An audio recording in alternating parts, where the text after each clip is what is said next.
ilmu itu sangat penting. Ini bab ibadah. Jadi mulai sekarang saya minta, saya mohon ngajinya yang tuntas. Kalau bisa tingkatkan kualitas. Kalau takbir sampai salam saja, betul, bagus. Sah sholat, pahala dituliskan. Tapi barakahnya sholat kita nggak dapat. Apa barakahnya itu? Membuat kita semakin lebih baik.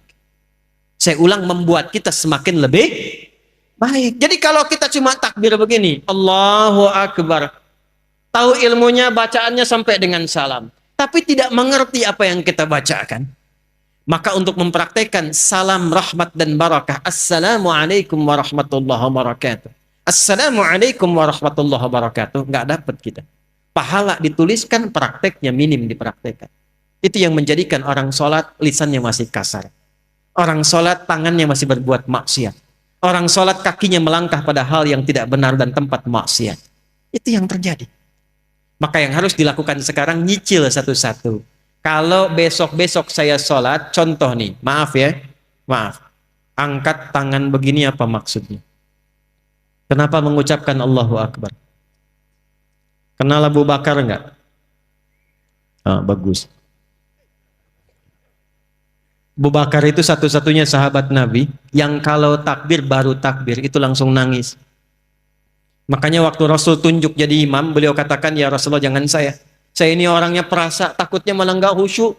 Makmumnya nanti sulit ikutin saya. Kata Nabi, udah kamu ini banyak protes imam. Kenapa? Karena beliau berusaha memahami bacaan yang dibacakan. Lihat baik-baik. Allahu Akbar. Angkat tangan ke belakang, buang urusan dunia ke belakang. Jangan bawa-bawa dalam sholat. Ini yang menyebabkan seseorang sering tidak khusyuk dalam sholat karena dunia dibawa dalam sholat. Lisannya Allahu Akbar, tapi maaf dalam sholatnya handphone Hu Akbar. Allahu Akbar, tang ting tung ting tang ting tung tang ting tung, batalin sholatnya, angkat, halo, bentar lagi sholat. Jauhkan, buang dunia, pasrahkan. Tapi yang penting apa? Anda, saya, kita berikrar dalam sholat, ya Allah, hanya Engkau yang paling agung, yang aku agungkan. Tapi dalam kehidupan bahkan sebelum sholat, kadang aku merasa agung dibanding yang lain.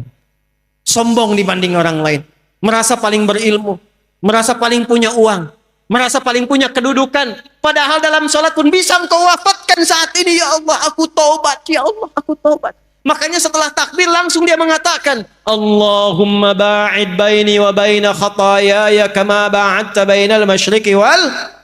Nah, ya kecil di ujung khataya, ya kecilnya itu ngaku salah. Kalau dalam bahasa kitanya gini, ya Allah, aku ini mengagungkan Engkau, mengatakan Engkau yang paling tinggi, tapi aku ngaku salah, ya Allah, aku banyak salahnya. Ngaku tinggi pada orang, sombong pada orang, angkuh dengan tetangga, yang merasa hebat dibanding pasangan. Aku taubat, ya Allah. Jauhkan antara aku dan kesalahan yang aku bawa dalam sholat jauh timur dan barat. Aku takut kalau dalam sholat diwafatkan masih membawa kesalahan. Lalu kita pasrah. Wajjahtu wajhiya lilladzi fataras samawati wal hanifan muslima wa ma ana minal inna salati wa nusuki wa mahyaya wa mamati lillahi rabbil. Itu paham nggak tuh saat dibaca? Itu kan bahasa bebasnya begini, ya Allah, kalaupun Engkau wafatkan aku sekarang dalam sholatku ini, aku pasrah, ya Allah, sepanjang Engkau ampuni dosaku, dan aku berjanji kalau selesai sholat masih hidup, aku akan berjanji dia orang yang lebih baik dari sebelum aku sholat. Itu sholat. Terakhir sekarang, sholat selesai, sesama muslim sudah baik, belajar ilmunya. Apakah yang tinggal di Pekanbaru ini orang Islam saja? Ada non-muslimnya tidak?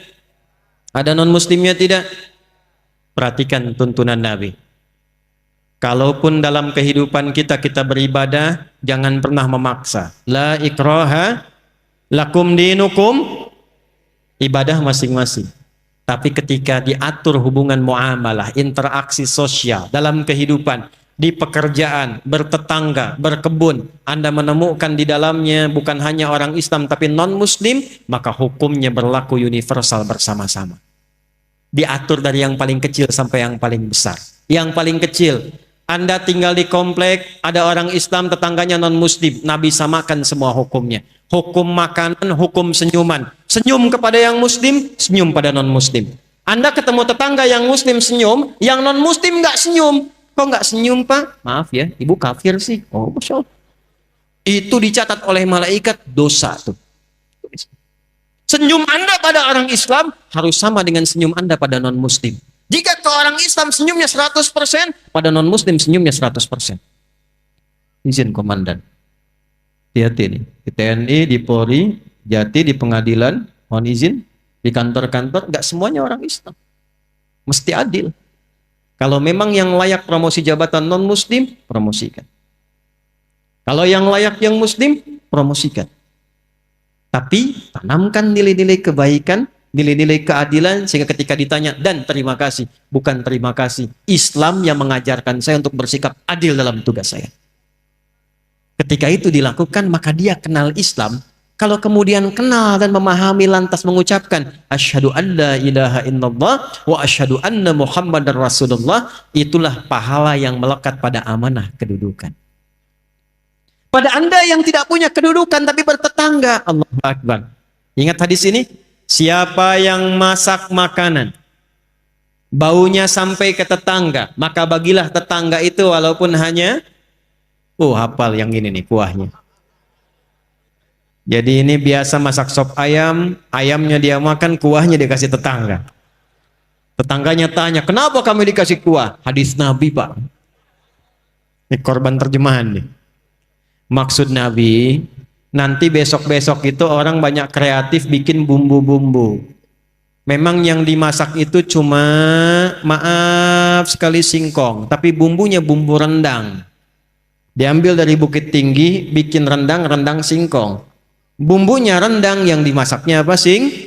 Bagi tetangga supaya nggak salah persepsi. Dikiranya memang betul rendang, ternyata rendang bagi. Tapi hadisnya belum selesai. Saya pengen tanya, apakah Nabi pernah mengatakan kalau tetangga Anda muslim saja? Nggak ada redaksinya begitu. Makanya ratakan. Bikin rendangnya, kirimkan ke setiap tetangga yang bisa dibagi. Jangan dilewat yang non-muslim. Yang Islam bagi, Pak Haji bagi, Bu Haji bagi, Bu Ustadz bagi, tetangga biasa bagi. Tiba-tiba pastor keluar. Pak, kayaknya enak rendangnya. Emang sih, Bapak sih salah, tokoh kafir. Enggak boleh. Dosa tuh. Itu alih-alih dapat pahala langsung tulis dosa, coreng. Datangi, ketuk rumahnya. Selamat pagi, pagi. Ada apa Pak Haji? Ini ada rezeki. Nih, ada satu panci rendang. Oh, Pak Haji baik sekali. Bukan baik. Nabi Muhammad yang mengajarkan saya untuk berbagi. Kenalkan nama Nabi Muhammad. Besok-besok saat dia mengembalikan panci, udah bisa salam. Assalamualaikum Pak Haji. Tuh. Padahal Anda aja haji belum, gitu kan? Ajarkan aja enggak. Udah assalamualaikum dan didoakan. Assalamualaikum Pak Haji. Mau ngembaliin panci. Tuh. Terima kasih Pak, enak sekali. Cuma mau nanya aja, kira-kira hari ini Nabi Muhammad ngajarin berbagi lagi enggak? Itu perkara makanan. Ini saya lihat banyak tumbuhan nih. Hati-hati nih.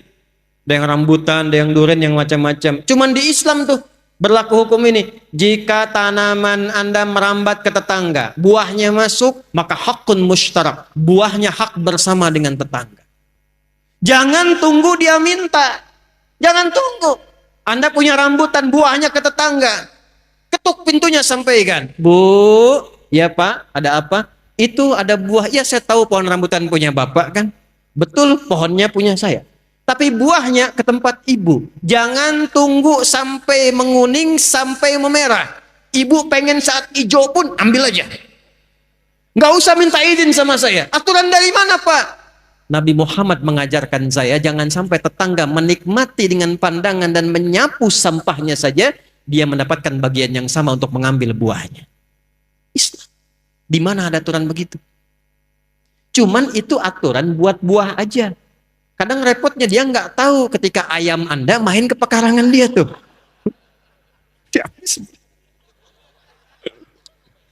Besok dia datang, Pak, Nabi Muhammad tuh berkah banget ya, ayam Bapak enak banget nih. Nah, saya menginginkan suasana begini nih antara umat Islam itu. Jadi kita internal diperbaiki sama orang-orang sekitaran, kemudian berbuat baik, jaga itu sampai wafat. Jaga itu sampai wafat. Karena kita nggak tahu kapan kita pulang. Mungkin pulang malam ini. Kenapa pada diam ini? Kan udah gelap banget tuh. Ya, senang tidak kalau pulang? Yakin? Senang tidak? Dibilang senang takut malam ini gitu ya. Dibilang tidak ya pulang. Maaf ya, ini hukum psikologi nih. Di mana-mana semua orang pulang itu senang. Nih saya tanya nih, kalau habis lebaran, mau Idul Fitri, mau pulang kampung, senang tidak? Senang kan? Besok lebaran, kita mau pulang. Saking senangnya kita cari bekal kan? Yang paling hebat tuh begini, dan cuma ada di Indonesia nih. Saya udah cek negara-negara lain nggak ada tuh. Ya, kita punya asosiasi 20 negara, jalan-jalan nggak ada yang kayak Indonesia. Disiapin jauh-jauh hari, tiket-tiket kereta habis, bis-bis makin naik dibeli juga. Yang paling hebat, ada orang yang menyiapkan bekal, pulangnya pakai motor bebek, bekalnya singa. Tahu nggak? Motor bebek tapi bekalnya singa, dus tambah. Begitu lewat dus pelepah pisang, tambah lagi satu lagi. Kumpulkan banyak. Kenapa? Ketika saya tanya, karena Ustadz saya senang mau pulang. Dan saking senangnya dia tuliskan di belakang pakai kardus, dia tulis dekat knalpotnya itu, sayang aku pulang. Lalu dia telepon ke kampungnya, aku pulang hari ini. Yang di kampung, Allahu Akbar, cek rumah karena ada yang mau pulang. Disediakan makanan, yang nggak ada diada-adakan. Yang paling klasik, maaf, yang luarnya itu kaleng biskuit, isinya rengginang. Saya nggak sebut nama karena endorse. Kaleng biskuit isinya rengginang. Tasik banyak ya Bu ya. Paling banyak. Kenapa? Karena senang ada yang pulang. Jadi setiap pulang itu biasanya senang. Kalau siap bekalnya. Itu poinnya. Saya tanya waktu satu kali, kenapa Anda nggak pulang mudik? Gak ada bekal Ustaz. Sifat pulang senang kalau ada bekal. Kalau sedikit bekal, tak ada bekal, tak siap pulang. Jadi setiap disebutkan pulang, semua senang. Ini saya konfirmasi lagi nih. Kalau malam ini kita pulang, senang nggak? Udah punya bekal? Maka materi yang kita pelajari malam hari ini, bawa dan terapkan, taubat dulu malam ini. Dengan taubat gugur semua dosa insya Allah. Kecuali utang ya, awas tuh. Utang tetap bayar tuh. Taubat, utang tidak lunas dengan taubat. Ya, yang buruknya hilang, yang utangnya lunasi. Begitu selesai kemudian kosong, pulang dari sini, jalan itu udah bawa pahala. Ada orang pernah bunuh 99 sampai 100 orang.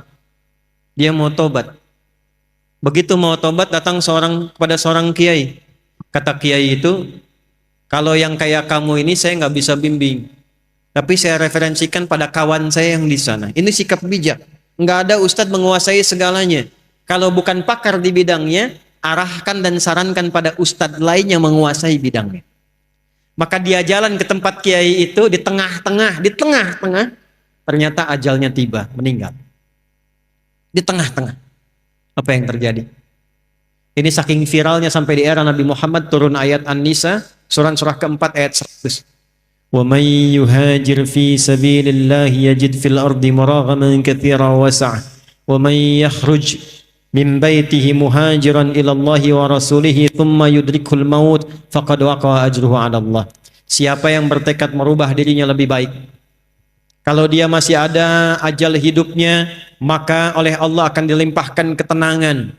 Jadi kalau mau berubah jadi baik, bukan dunia dulu yang dikasih, bukan materi, bukan pangkat dulu, diberikan ketenangan di hatinya oleh Allah supaya menerima kebaikan. Setelah itu baru dilimpahkan, kedudukan tambahkan, harta tambahkan, ilmu tambahkan. Tapi kalau dia ingin berubah tiba-tiba wafat di pertengahan, maka jalan kakinya itu menggugurkan dosa-dosanya. Taubatnya diterima, tapak kakinya dihitung sebagai amalan baru.